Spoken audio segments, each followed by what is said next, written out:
I'm John Stewart, President of the Florida Bar here in Tallahassee at the Florida Bar headquarters.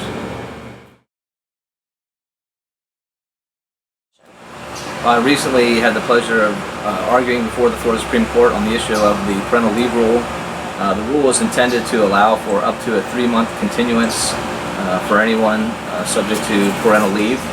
This rule would promote really 3 important missions of the Florida Bar. 1, diversity in the profession. 2, mental health and wellness by allowing lawyers to have some time off during this important period in their life.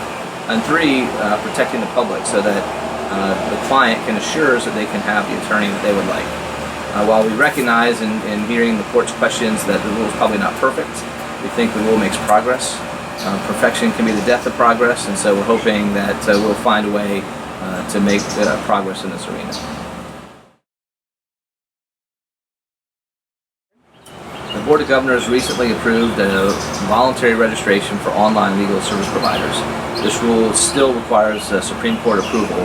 However, the idea behind the rule is to provide some regulation in a generally unregulated area. Largely, these companies are providing forms, so the primary regulation comes in the requirement that these forms either be approved by the Florida Supreme Court or approved by a licensed Florida Bar member in good standing. The legislative session for 2020 is starting early. We've already had committee weeks this session.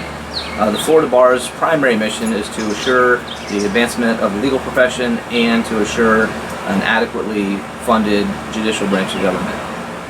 We believe that we are in a good place to continue to promote those ideals, and we're continuing to work with our legislators and with the governor to assure that those goals are accomplished.